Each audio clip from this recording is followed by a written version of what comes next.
मित्रांनो, रात्री चमकणाऱ्या जंगलाबद्दल तुम्ही कधी ऐकलंय का? आपल्या सह्याद्रीच्या कुशीत काही झाडं ही पावसाळ्यात रात्री चमकतात. मायसोनीजेनिस फंगस नावाच्या बुरशीमुळे ही झाडे रात्री चमकताना दिसतात. यालाच बायोल्युमिनन्स असे म्हणतात. युनेस्कोने जागतिक वारसा स्थळ घोषित केलेल्या पृथ्वीवरील जैवविविधतेचा हॉटस्पॉट म्हणजे आपल्या सह्याद्रीच्या रांगा.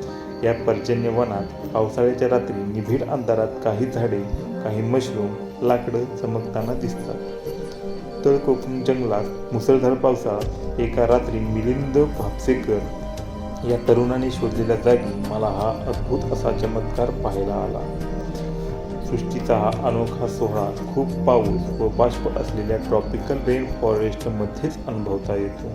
यालाच बायोल्युमिनन्स असे म्हणतात. याआधी महाराष्ट्रात भीमाशंकर, आंबोली तसेच गोव्यात भगवान महावीर वाईल्ड लाईफ सेंच्युरीमध्ये ही झाडे बघायला मिळाली. हे सगळं सांगण्याचा उद्देश म्हणजे लोकांनी लोकेशन विचारून येथे गर्दी करून लोकांची सद्य मानसिकतेचा वापर करून नॅचरल हॅबिटॅटला डिस्टर्ब करणे हा अजिबात नाही, तर नैसर्गिक संपत्तीचे भांडार असलेल्या सह्याद्रीची जंगलतोड आणि मायनिंग माफियांपासून सुटका करण्यासाठी सर्व निसर्ग मित्रांनी समोर यावे व निसर्गाचे रक्षण करावे हाच एक उद्देश.